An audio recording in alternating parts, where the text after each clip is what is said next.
Greetings and salutations. How's it going, everybody? It's Danthol. It's time for another episode of Virtual Reality in VR. This is the 7th episode of Virtual Reality in VR. It's exciting stuff. How's it going, everybody? You having a good week? You having a good November so far? It's the week of Thanksgiving. Thanksgiving's coming up in 2 days. I'll probably be releasing this video on Thanksgiving, so keep an eye out over on this side over here for some AI-generated turkeys and Thanksgiving things. Wearing VR headsets and stuff. It's fun. Anyways, been another exciting week in the Meta Quest 3. This week, we had the release of Assassin's Creed Nexus VR, which is a mouthful. It was a highly anticipated game. Ubisoft, of course, released the many Assassin's Creed games over the years, starting with like the PlayStation 3 and Xbox 360. Those were good times. I remember those games were coming out. I was doing a podcast at the time called Game Zone Radio, and we were talking about this and like when The Witcher was coming out and, Two Human, all of those early Xbox 360 games. And I remember reviewing and talking about Assassin's Creed and it being an interesting series, and then 2 and 3 and all of the other things that have come out in the Assassin's Creed universe, but now we finally have a VR game. By the time you're watching this, you've probably already watched reviews of people who have played through the entire game because they got it early or they stayed up all night and beat it. I was right on my guessing about how long the campaign was. People are starting to report now that it's about 15 hours, so I'm betting it can be beat in 12, which was my prediction. There's a whole series of levels with the 3 different characters, and they kind of have introductory thing. Here's Ezio, here's Cassandra, and you get to kind of progress through. One thing that people are talking about a lot is the climbing in the game, which is cool because you have your controllers and you can grab onto things and you pull yourself up and you pull yourself up, and then you get to the top and you have like you're on the ledge and you have to thrust yourself down thrust downwards to get up on the ledge. And it's very exciting and thrilling the first couple times you do it. And then it gets exhausting, and then you're climbing on walls and you're moving your hands, and then you're, pushing yourself over and jumping and grabbing, and a very physical game. You get through with that, and then you're in combat, and you're running around outside swinging swords and blocking and dodging and thrusting and running away, hiding, swimming. There's so many different things you can do in the game. I thought it was fun that if you see like an instrument, like a lyre, you can pick it up and kind of do a strumming motion or do things with it, and it will make sounds. It seemed like you couldn't really get it to do certain sounds over and over again. So if you wanted to try and play a song, it was kind of random in the notes it played. I was like, I wonder if I can get this thing to play a couple chords and, do a simple 3-chord progression kind of song. It'd be nice if they included something like that. You can actually do quite a few songs if you can get 3 or 4 chords in there that you can play on the regular. But there's the little flutes you can play, and you just kind of put it up to your mouth and it plays a note, and you move it to your mouth and it plays another note, and you can see NPCs have these things, and you can take them from them and play them and do fun stuff. You can eat food, you can pick up weapons, you can do things like that. There's one thing that I thought was kind of interesting is the amount the amount of things that you can open up and look into, and how really there was nothing in them. Every once in a while you'd open something up and it has more daggers, but you just saw daggers over there and there's daggers. You got daggers everywhere, but you open up a barrel and there's a dagger and it's a bunch of coins you can get. Or you open up a shelf and there's like a brooch and it's like, ooh, this looks valuable. Maybe this is worth something. Can I put it on? Can I put it in a pack? No, you just drop it. So everything's like, here's a mug, here's a barrel, here's an apple, here's a piece of bread.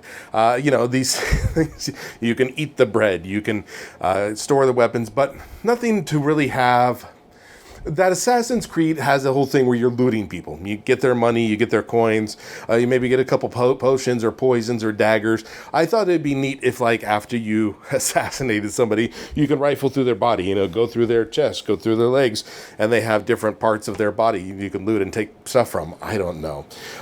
It seemed like they put a lot of extra stuff in there and then kind of dialed it back and said, maybe we won't have collectibles that are in these. Maybe you can just open things up and look at them and throw them around.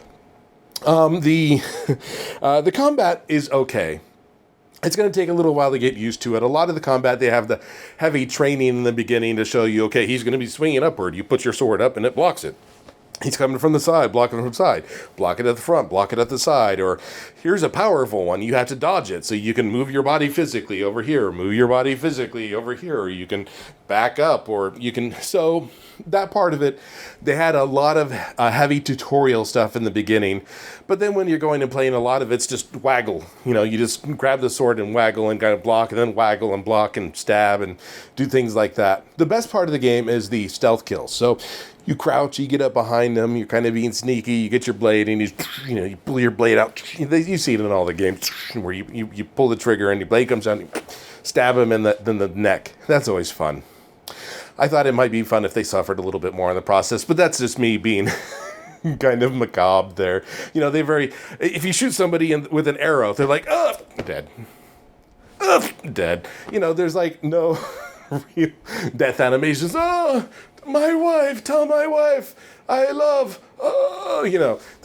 they get an arrow in the butt, they're like, dead. Either way, it's fun to play around with the people. You'll see somebody and they're sweeping, and you just kind of watch them and like, okay, you're sweeping good. You're not moving that pile of dirt anywhere. It's not moving. Okay, give me, and you grab the broom. Okay, here's how you sweep, and you show them how to sweep, and they're like, go away. So you can there's good what they call a-hole physics in the game. You can kind of be a jerk and go and throw things at people, and they're like, and they're offended, or you see them, or sometimes you come up and they're being nice to you and you get a little bit too close and like, But if you grab something, you can grab somebody if you grab with like both hands on their shoulder, and they're like, and you can hold on to them. So it's kind of fun just to play. I also connected the Quest 3 up to the PC. I got Virtual Desktop running and figured I would see if some of my Steam games work okay on there. One thing, I play a lot of Synth Riders, which I've talked about on this show. I also like Beat Saber, but I only have Beat Saber on the PC. And I was kind of like, I don't want to buy it again because it came out for the PSVR. And I'm like, I'm not going to buy it for the PS. I'll play it on the PC wired with my headset. And then I can play it wirelessly with my headset here, but my PC's only got a 2060 in it. So for video cards, the 2060 video card. Sorry if I'm speaking tech like real quick. 2060 is kind of a middle range video card. It can do VR, but it doesn't do it great. I can play Half-Life Alyx if I don't put it on the best settings. I can play Beat Saber. I can play some of the other VR games. I can play Asgard's Wrath 1. It doesn't look great, but it does work. But the game that I've played on PCVR more than anything else is No Man's Sky. So I got to try that out with the Quest 3. My computer's not the best, but it looked okay. It played okay when I put it on the low settings. I played Beat Saber, and Beat Saber for some reason was struggling a little bit. And just a little bit of lag that you get from not having the best wireless router. I only have got a 5, Wi-Fi 5. I need to get a 6 eventually, but there's just so much money you can spend on VR, and I'd rather spend it on the software and some of the other, instead of other extra things in there. I'd rather have more games than have some. Either way, I'm on limited budget. Make sure also, because it's Thanksgiving, it's Black Friday, there's a really good sale on the Quest store right now, so go check that out. I picked up Beat Saber and Walkabout Golf on there for like 40% off. Hard to turn those down. Now I have Beat Saber. I'm going to be working out all the time, doing my 45 minutes and 350 calories in my move. So I have some things to get a little bit of variety in there for my workouts. I love Beat Saber. Everybody loves Beat Saber. Beat Saber is like the game that made VR. Like everything else was like, here's a demo of this, here's a demo of that. Beat Saber was like the first game that everybody was like, oh, that looks cool. To be able to hit those blocks and with lightsabers and people doing dances and everything like that. So I finally have moved, owning Beat Saber, I think, is an eventuality for all virtual headset owners. If you own one, eventually you're going to play Beat Saber on it. That's just all there is to it. So I'm looking forward to playing that. It looks really nice on the Quest 3, performs really nice on there. I personally, still like the head strap sound on there. It's fine. The head strap, regular head strap and everything with Beat Saber, having a good time exercising. Anyways, I'm starting to ramble a little bit more. Here at the end of the show, here's some video footage I took of the Assassin's Creed Nexus VR in the dual stereo. Last episode we had the Power Wash Simulator, and it was a little bit close. I'll adjust this one so it's a little bit more watchable, because I know these videos in 3D when there's head motion and everything like that can be rough. But anyways, enjoy that at the end of the episode. Have a good one. Bye.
This bow had better be worth it, Odessa.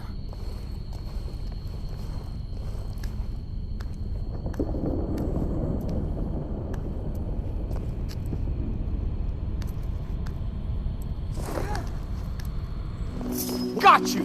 What are you, afraid to fight? Come back!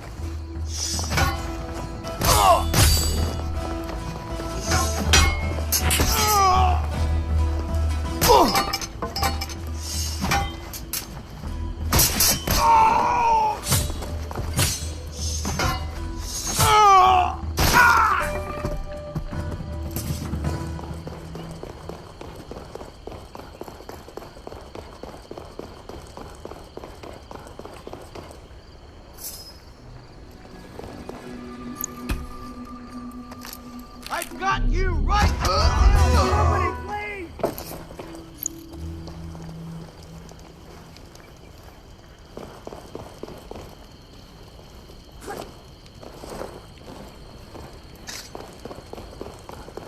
What's all the fuss about? Come on, then! Take that!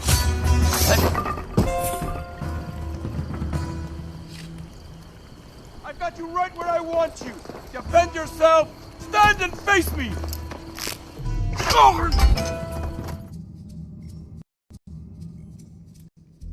I come bearing gifts. Cassandra, you're back. Is that... You found the bow? Let me see it. It's real. The things this weapon has seen.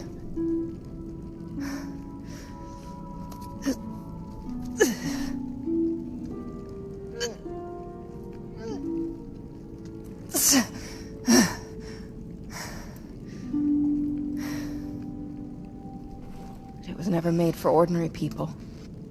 Belonged to Odysseus. A hero. He's not here anymore. But you are. I am honored, Odessa. I'll make good use of it. You have my word. So what now? Seems the war may soon be over. There's always work for Misthios somewhere. Perhaps a return to Athens, once it's under Spartan rule. And I suppose... this is goodbye? Only until the next time. Here, Odessa.